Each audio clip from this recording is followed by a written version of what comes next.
Loyalty is a luxury, easily afforded in times of peace, the old saying goes.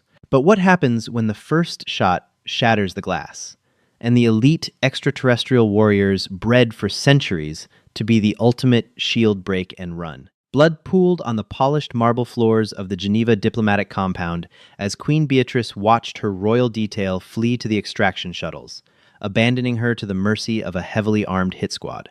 She closed her eyes, waiting for the executioner's blast. Instead, she heard the harsh, metallic clack of a human weapon racking around.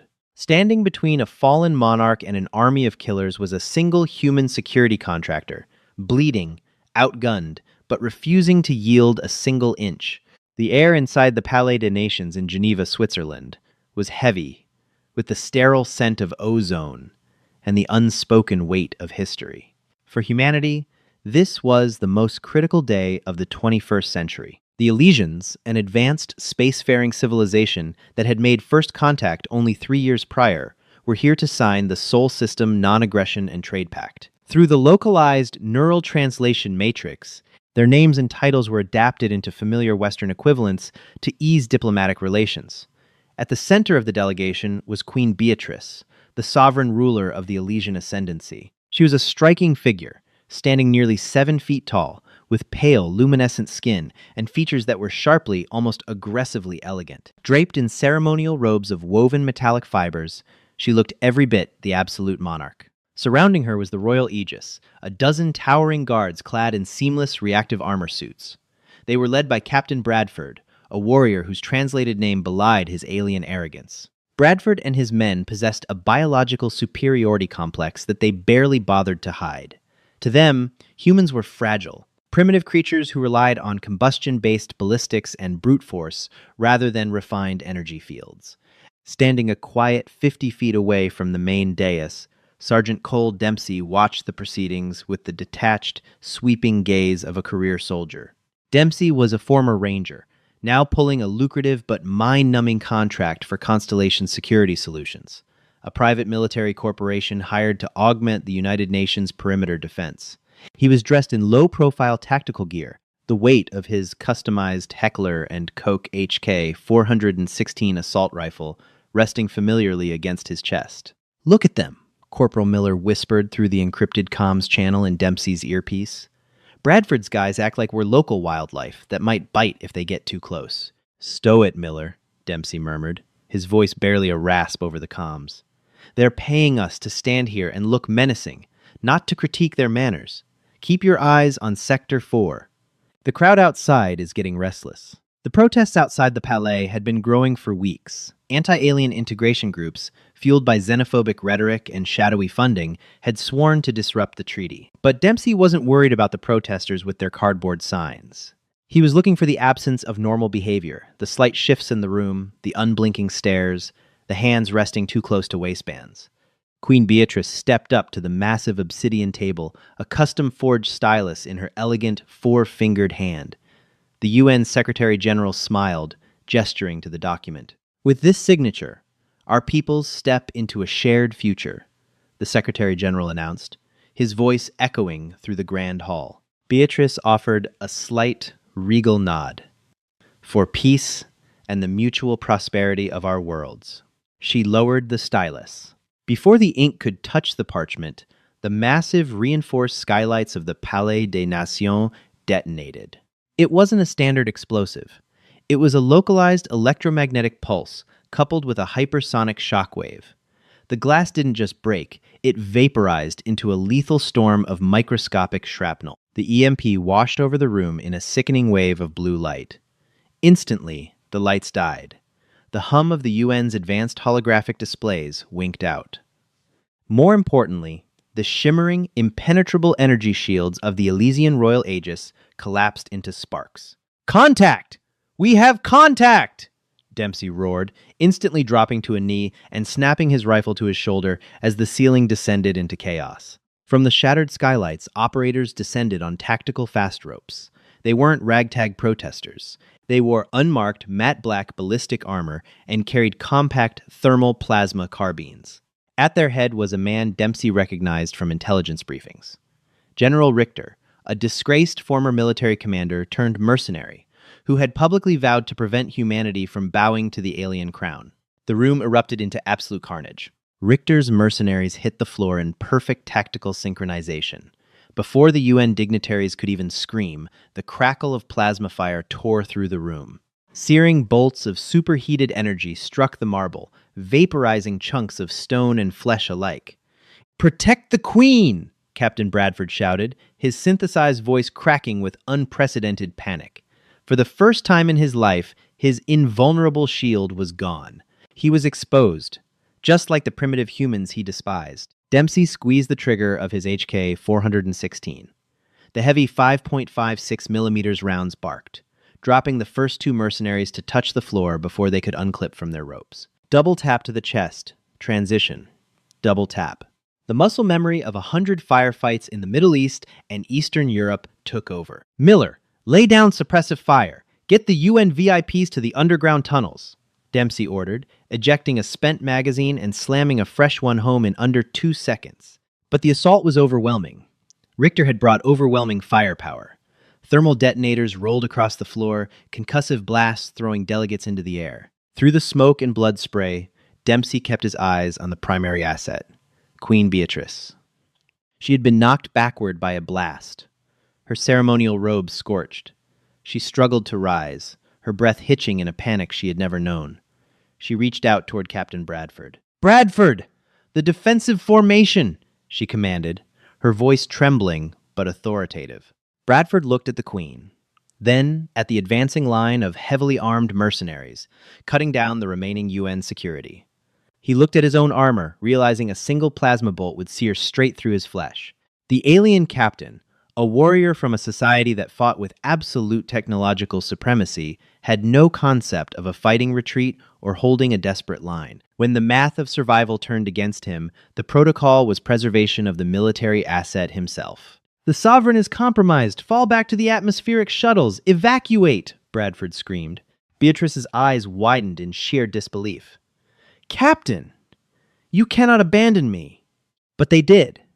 In a display of cowardice that defied every legend of the Elysian royal aegis, Hacknir, towering armored guards turned their backs on their monarch. They activated their boot thrusters, which had been shielded from the EMP, and launched themselves toward the shattered roof, fleeing into the chaotic Geneva sky and leaving the Queen completely alone on the dais. General Richter stepped through the smoke, a predatory grin on his scarred face. "Well, look at that. Even the gods run when they bleed. Take her alive if you can. If not, her corpse will send the same message." 3 mercenaries raised their weapons, advancing on the defenseless Queen. Beatrice squeezed her eyes shut. She was an aristocrat, a ruler, not a soldier. She prepared her mind for the final, agonizing burn of plasma. Crack, crack, crack. The 3 mercenaries dropped simultaneously, their helmets shattered by precise, armor-piercing rounds. Richter cursed, diving behind a collapsed pillar as a hail of lead tore through the space where he had just been standing. Queen Beatrice opened her eyes. Standing over her was not an Elysian warrior, but a human. Sergeant Cole Dempsey stood resolute, his rifle tucked tight against his shoulder, his eyes cold and focused. Blood was dripping from a shrapnel wound on his forehead, staining his tactical vest, but his stance was immovable. "You," Beatrice whispered, utterly bewildered. "Why did you not run with the others?" Dempsey didn't look down at her. He kept his sights downrange, firing a quick burst that kept Richter's men pinned. "In my unit, Your Highness, we don't leave people behind," Dempsey grunted. "Can you walk?" My leg is injured. The blast." "Right. Plan B it is." Dempsey slung his rifle over his back, reached down, and hoisted the 7-foot-tall alien monarch to her feet. She was surprisingly light, her bone density different from a human's. He threw her arm over his shoulder. "We're moving to the subterranean bunker. Stay low, and whatever you do, don't stop moving." "They will kill us," she breathed, leaning heavily against the human contractor. "They can certainly try," Dempsey replied. He drew his Glock 19 sidearm with his free hand. "Hold tight." The corridors beneath the Palais des Nations were a labyrinth of concrete and steel, originally designed during the Cold War. The fluorescent lights flickered violently, casting long, erratic shadows as Dempsey dragged the queen through the narrow halls. Behind them, the muffled echoes of plasma fire and heavy boots confirmed that Richter's kill squad was in relentless pursuit. "In here," Dempsey barked, kicking open a heavy reinforced steel door marked Security Sub-Basement 4. He shoved Beatrice inside and slammed the door shut, throwing the massive manual deadbolts into place. The room was a dead end, an old communications hub. It had one door in and no way out except a reinforced ventilation shaft that was far too small for the queen to fit through. They were cornered. Beatrice collapsed against the cold concrete wall, clutching her bleeding leg. Her luminous blue blood stained her hands. "We are trapped," she stated, her voice devoid of hope. Bradford took the aerial route. "They will report me dead. No rescue will come." "Rescue is a bonus, not a requirement," Dempsey muttered. He immediately went to work. He wasn't panicking. He was calculating. He dropped his tactical backpack onto a metal desk and began pulling out gear. First, he grabbed a medical kit. He knelt beside the queen, ripping open the scorched fabric of her robe. "What are you doing?" she gasped, flinching away from him. "Stopping the bleed. Hold still." Dempsey pulled out a packet of quick-clot combat gauze. He didn't know Elysian anatomy, but he knew plumbing. A hole was a hole. He packed the gauze aggressively into the wound. Beatrice let out a sharp, piercing shriek of pain. "Sorry, Your Highness. It burns, but it stops the bleeding." He quickly wrapped a pressure dressing around her thigh, securing it tight. Beatrice panted, looking at the crude but effective human medical supplies. "Your species? You endure this regularly?" "More than we'd like to admit," Dempsey said, standing up and moving toward the door. He had roughly 3 minutes before Richter's men blew the locks. Dempsey pulled 2 M18 Claymore mines from his pack. He set them up in a cross pattern, facing the doorway, running the clackers back behind a heavy steel server rack. "Get behind the desk, keep your head down, and cover your ears," Dempsey instructed, checking the magazine of his HK 416. He had 2 30-round mags left. After that, it was the Glock, and after that, his combat knife. "You are just one soldier," Beatrice said, staring at him. "They have a small army. My own guards, the greatest warriors in my empire, determined the statistical probability of survival was 0. Why do you stay?" Dempsey paused, looking back at her. The dirt and blood on his face made him look like a phantom from humanity's violent past, a stark contrast to her elegant, refined existence. "Because I gave my word when I took this job," Dempsey said simply. "And because bullies like Richter need to learn that math doesn't mean a damn thing when a human draws a line in the sand." A heavy, rhythmic thud echoed from the other side of the steel door. They were setting breaching charges. Dempsey took his position behind the server rack, raising his rifle. He took a slow, deep breath, regulating his heart rate.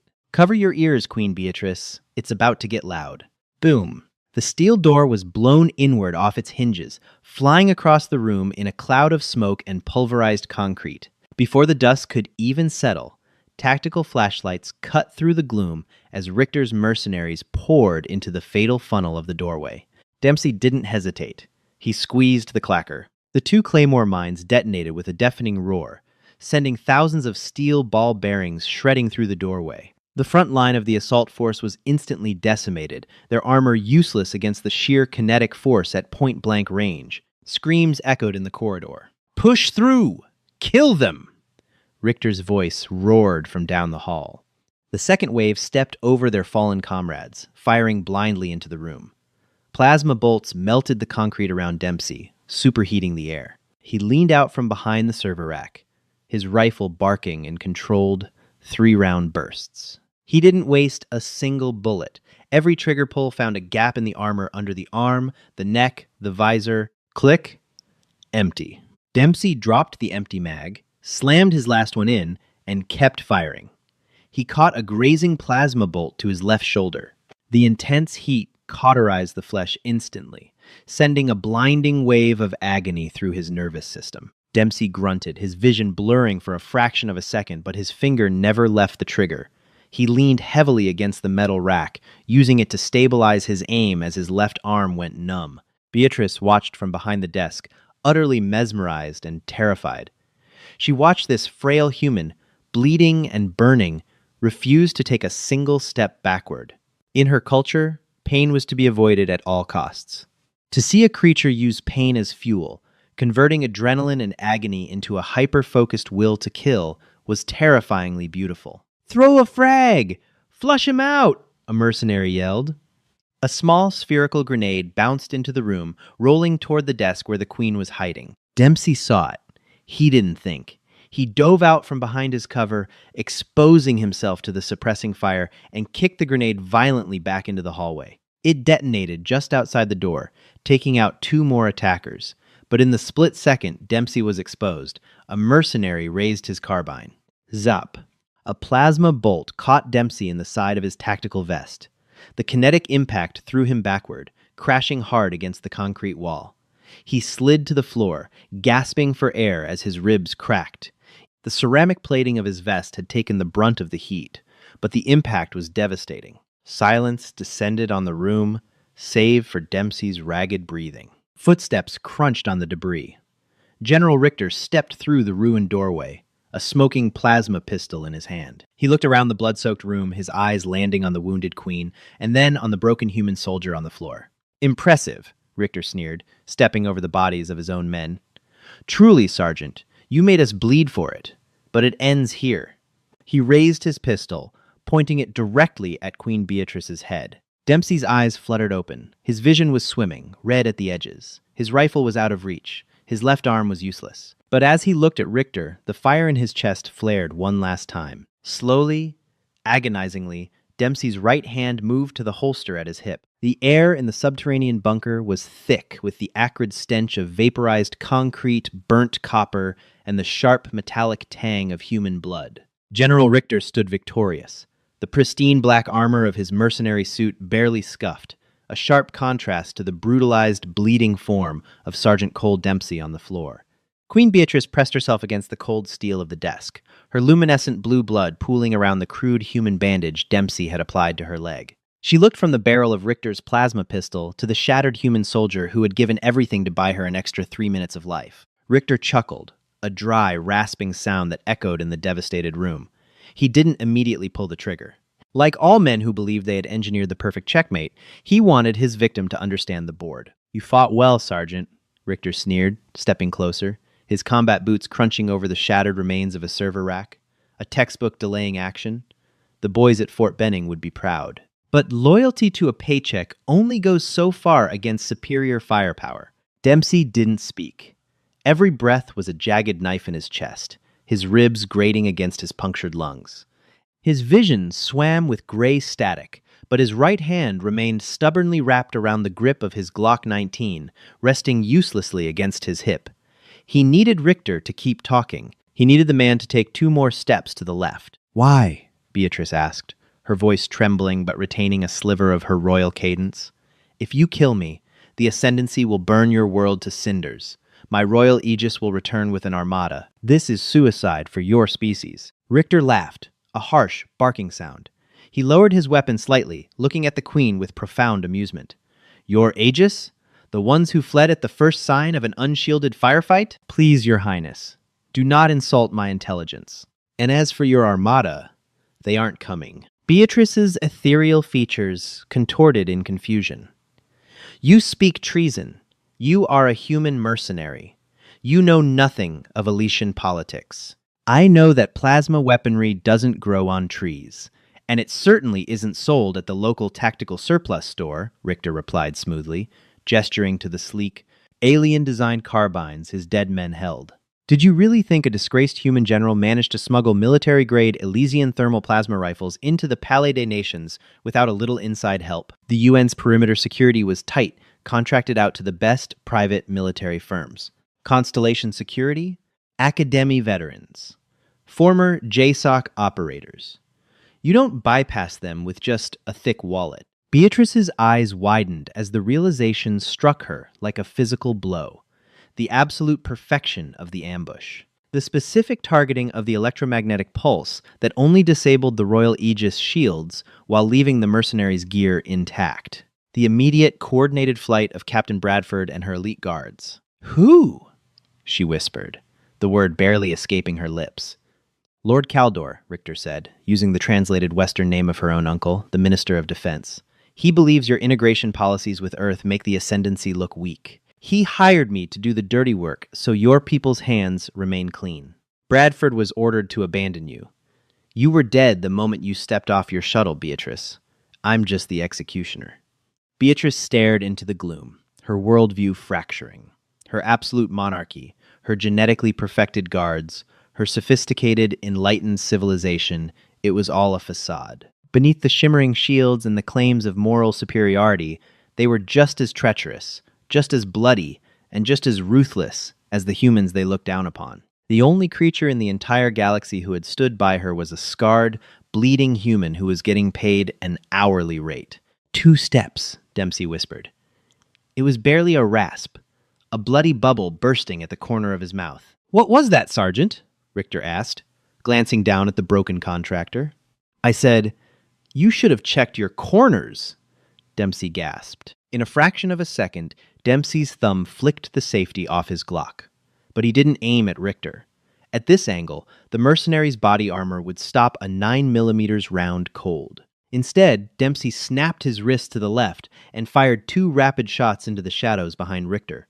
Crack, crack. The rounds struck the heavy, pressurized emergency fire suppression cylinder that Dempsey had intentionally positioned himself near when he was blown backward. The armor-piercing 9mm rounds punctured the reinforced valve. With a deafening shriek, the cylinder ruptured. Highly pressurized, freezing halon gas exploded outward in a blinding, violent white cloud. Richter screamed as the freezing gas hit his exposed face and the thermal sensors of his helmet, temporarily blinding him and throwing off his equilibrium. He blindly squeezed the trigger of his plasma pistol, the superheated bolt searing through the air inches above Dempsey's head and melting the concrete wall behind him. Dempsey didn't have the strength to stand. He didn't have the breath to fight. But he had the muscle memory of a United States Army Ranger. Using his good arm and his remaining leg strength, Dempsey launched his body across the floor. He tackled Richter at the knees, driving his shoulder into the mercenary's joints just as the man stumbled backward from the gas. Richter crashed to the concrete, dropping the plasma pistol as his hands flew out to catch his fall. Dempsey was instantly on top of him. The pain in his chest was absolute agony. A blinding white light threatening to pull him into unconsciousness. Richter was bigger, stronger, and uninjured. The mercenary snarled, driving a heavily armored fist into Dempsey's wounded shoulder. Dempsey roared, a primal sound of pure, unadulterated human stubbornness. He ignored the shattered bones in his shoulder. He ignored the blood filling his mouth. He drew his Ka-Bar combat knife from his chest rig with his right hand. Richter reached up, grabbing Dempsey's wrist, his cybernetically enhanced grip threatening to snap the human's bones. "You're dead, contractor! You're already dead!" Richter spat, fighting to push the blade away. "Maybe," Dempsey gritted out, his eyes locked onto Richter's, burning with a terrifying cold fury. "But you're coming with me." Dempsey shifted his weight, using gravity and the slick, blood-covered floor to his advantage. He let Richter push his right arm outward, but as he did, Dempsey violently twisted his body, driving his knee directly into Richter's groin while simultaneously slamming his forehead into the bridge of Richter's nose. The crunch of cartilage was loud, even over the hiss of the escaping gas. Richter's grip faltered for a microsecond. It was all Dempsey needed. He drove the Ka-Bar downward with every ounce of remaining strength, slipping the 7-inch high-carbon steel blade straight through the soft gap in Richter's tactical collar, severing the carotid artery and sinking deep into the mercenary's throat. Richter's eyes bulged. He let out a wet, gurgling sound, his hands frantically clawing at Dempsey's vest. But the human contractor held the knife steady, locking his elbow, pressing his weight down until the light finally faded from the traitorous general's eyes. Dempsey collapsed off the dead man, hitting the floor hard. He was suffocating. The room was spinning. He looked up toward the desk. Queen Beatrice was crawling toward him, her hands covered in dust and her own blue blood. She reached him, hovering over his face, her luminescent eyes wide with a mixture of terror and awe. "Sergeant Dempsey," she said, her voice shaking. She reached out, her cool, four-fingered hand pressing against the side of his bleeding face. "Hold on. Please, you must hold on." Did we get him?" Dempsey slurred, his eyes struggling to focus on her. You killed him. The assassin is dead, Beatrice said. She looked at the horrific damage to Dempsey's body. By all Elysian medical logic, he should have perished 10 minutes ago. The human body was fragile, yet it possessed a terrifying, almost supernatural refusal to die. Good, Dempsey whispered, his eyes fluttering shut. Contract. Fulfilled. No! Beatrice commanded, her voice suddenly ringing with the absolute authority of a sovereign. I do not release you from your contract, Sergeant. Do you hear me? You are not permitted to die. The heavy, rhythmic sound of military boots echoed in the hallway outside.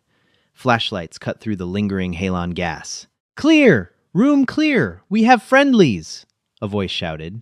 Dempsey cracked one eye open to see the familiar silhouettes of heavily armed operators wearing the UN Quick Reaction Force patches, led by Corporal Miller, whose armor was scorched and dented. Jesus Christ. Cole, Miller breathed, dropping to his knees beside Dempsey and immediately ripping open a trauma kit. Medic! I need a medic in here right now! We got a sucking chest wound and severe plasma burns. A team of human medics swarmed the room. Beatrice was gently but firmly pulled back as they went to work on Dempsey, plunging needles into his chest, packing his wounds, and strapping an oxygen mask over his face. Is he going to live? Beatrice demanded, grabbing the shoulder of the lead medic, a burly man named Peterson. Peterson didn't look up from his frantic work. He's a stubborn son of a bitch, ma'am. He's got a chance. But we need to medevac him to the trauma center in Geneva right now. They loaded Dempsey onto a tactical stretcher. Beatrice refused to leave his side. Despite the protests of the UN security forces trying to usher her to a designated safe zone, she limped alongside the stretcher, her hand resting on the metal railing. As they emerged from the subterranean levels and into the shattered main lobby of the Palais des Nations, the full scale of the battle was evident. The UN forces had suffered heavy casualties, but they had held the line. The remaining mercenaries were either dead or zip-tied on the floor. Through the massive, shattered skylights, the wail of sirens filled the Geneva air. And descending from the clouds, flanked by a squadron of sleek silver fighter craft, was the massive, imposing form of the Elysian Royal Command ship. The cavalry had arrived. Exactly an hour too late. The tarmac at the Geneva International Airport had been converted into a heavily fortified military encampment. Armored personnel carriers formed a perimeter around the medical tents, while the sky above was dominated by the silent, hovering presence of the Elysian Armada. 3 hours had passed since the assassination attempt.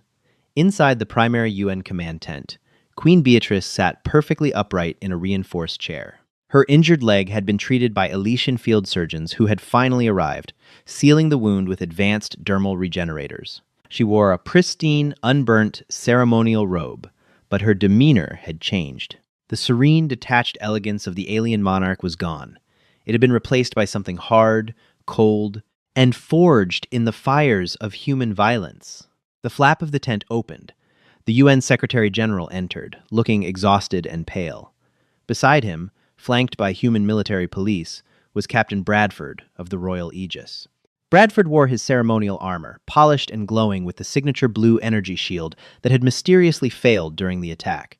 He looked around the room, his expression a mask of manufactured grief. He stepped forward, dropping to one knee before the Queen, bowing his head. "My sovereign," Bradford spoke, his translated voice thick with simulated emotion. "We praise the stars that you survived. When the EMP disabled our shields, tactical protocols dictated an immediate withdrawal to secure the airspace and call in the fleet. We believed you had perished in the initial blast. The grief we felt. Silence." The word was spoken softly, but it cut through the room like a razor blade. Bradford stopped, looking up. He was not used to being interrupted by the Queen. "My Queen, we." "I said silence, Captain," Beatrice commanded, her eyes burning with an intense, unyielding light. "You speak of tactical protocols. You speak of securing airspace. You speak of everything except the one duty you were bred, trained, and sworn to perform, to stand between me and death." Bradford shifted uncomfortably. The human weapons were unexpectedly. "The humans?" Beatrice stood up, towering over the kneeling captain. The UN Secretary-General took a nervous step back. "You blame the humans? You, a warrior of the Royal Aegis, clad in the most advanced armor in the quadrant, fled from primitive ballistic weapons because your shield flickered. You left me to burn on the floor of a foreign world." She walked slowly around Bradford, her voice rising in volume and intensity. "Do you know who saved my life, Captain? Do you know who dragged me through the dirt? Who bled for me? Who took plasma bolts to his own fragile flesh to ensure I drew another breath?" Bradford swallowed hard, his arrogance faltering. I was informed. A local security contractor assisted. "A human," Beatrice stated, stopping in front of him. "A fragile, unshielded, mortal human." He did not run when the math of survival turned against him. He did not calculate his own preservation. He drew a line in the blood-soaked concrete and told the assassins that they would have to go through him. He possessed a concept that our enlightened civilization seems to have entirely forgotten. "What concept, my sovereign?" Bradford asked weakly. "Loyalty," she whispered fiercely. "Loyalty that cannot be bought, programmed, or commanded. Loyalty that is proven only when the shields fall and the fires burn." Beatrice turned to the UN Secretary General. Lord Caldor orchestrated this attack. He provided the weaponry to the human mercenaries. He paid for my assassination. Bradford flinched. "My queen, that is a severe accusation." "It is a fact," Beatrice snapped. "And you, Captain, were complicit. Whether you were ordered to flee by Caldor or whether your own cowardice simply made his plan easier, I do not care. You are a disgrace to the uniform you wear." She reached out and, with a swift, violent motion, ripped the gilded insignia of the royal aegis from Bradford's chestplate. "You are stripped of your rank, your titles, and your honor," Beatrice declared, her voice echoing through the command tent. "You will be confined to the brig of the command ship to await trial for high treason. Guards, remove this coward from my sight." Two towering Elysian soldiers, loyal to the crown, stepped forward and seized Bradford by the arms, dragging the protesting, disgraced captain out of the tent. Beatrice took a deep breath, the anger slowly receding, leaving behind a cold, absolute resolve. She looked at the Secretary General. "Where is he?" she asked. "Sergeant Dempsey?" The Secretary General checked a tablet in his hands. "He is in the intensive care unit at the University Hospital of Geneva. He underwent 4 hours of surgery. They had to rebuild his collarbone, repair a collapsed lung, and treat third-degree plasma burns. But he stabilized. He is awake. Take me to him." The ICU room was quiet, filled only with the rhythmic beeping of the heart monitor and the soft hum of the life support machines. Cole Dempsey lay in the center of the bed, his torso heavily bandaged, an IV line running into his right arm. His face was pale, bruised, and lined with exhaustion. The door slid open, and Queen Beatrice entered. She had left her royal entourage outside, entering the room alone. She approached the bed, her tall frame forcing her to look down at the battered soldier. Dempsey opened his eyes. It took a moment for his vision to clear. When he saw her, a faint, incredibly tired smirk crossed his lips. "Your Highness," he rasped, his voice barely above a whisper, "you look less blown up than I remember." Beatrice smiled, a genuine, warm expression that rarely graced her features. "And you, Sergeant Dempsey, look exactly as stubborn as I remember." She pulled up a chair and sat beside his bed, ignoring the sterile protocols of the human hospital. She reached out, gently placing her hand over his uninjured right hand. "I came to thank you, Cole Dempsey," she said softly. "You gave me back my life. You exposed a rot within my own empire that would have destroyed us all. I owe you a debt that the Ascendancy can never fully repay." Dempsey coughed slightly, wincing as the pain flared in his chest. "Just doing my job, ma'am. Constellation Security guarantees client safety. Might have to ask for a bonus this quarter, though." Beatrice chuckled softly. "Your human currency seems incredibly trivial compared to what you purchased with your blood." She paused, her expression turning serious, regal. "The royal aegis proved themselves unworthy of the name. They are warriors of peace, untested by true adversity. I am dissolving their command." Dempsey raised an eyebrow. "You're firing your Secret Service? Who's going to watch your back?" "That is why I am here," Beatrice said. She stood up, her posture perfectly straight. I have negotiated a new clause in the Sol System Treaty. The Elysian Ascendancy will no longer rely solely on its own military for the protection of the crown. I am establishing a new vanguard, a joint task force. She looked directly into Dempsey's eyes. I want you, Sergeant Dempsey. I want your unit. I want humans who understand that a shield is not made of energy, but of the unyielding will to hold the line. When you are healed, I am officially appointing you as the commander of the new Royal Aegis. Dempsey stared at her. The offer was staggering. A human private military contractor being handed the keys to the security of an interstellar monarch. It was unprecedented. It would change the political landscape of both Earth and the Ascendancy forever. He looked down at his bandages, feeling the deep ache in his bones, the lingering ghost of the plasma fire. He thought of Richter, of the cowardice of Bradford, of the absolute terror in the Queen's eyes when she was abandoned. He slowly turned his hand over, weakly gripping her long, alien fingers. On one condition, Dempsey whispered, a hard, professional glint returning to his eyes. Name it, the Queen replied instantly. We do it my way, Dempsey said. No more ceremonial armor. No more relying on energy shields that shut down when someone unplugs the router.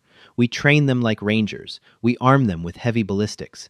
And if anyone looks at you sideways, we don't calculate the odds of survival. We put them in the dirt. Queen Beatrice smiled, a predatory, dangerous smile that perfectly mirrored the human soldier in front of her. Commander Dempsey, she said, bowing her head slightly, in an unprecedented show of respect. I would expect nothing less. The galaxy is a dangerous place, and sometimes the most advanced technology in the universe is no match for the sheer, stubborn willpower of a human soldier who refuses to quit. Sergeant Cole Dempsey proved that loyalty isn't programmed into a combat suit. It's forged in blood, smoke, and sacrifice. The humans didn't just join the galactic stage that day, they became its ultimate defenders. If you love this HFY story of grit, betrayal, and humanity showing the galaxy what true courage looks like, hit that like button to support the channel. Don't forget to share this video with your fellow sci-fi fans who love a good underdog story where humans come out on top. Subscribe and ring the notification bell so you never miss out on our upcoming epic tales from the stars. Let us know in the comments, what weapon would you bring to protect the Queen? Stay strong and keep holding the line.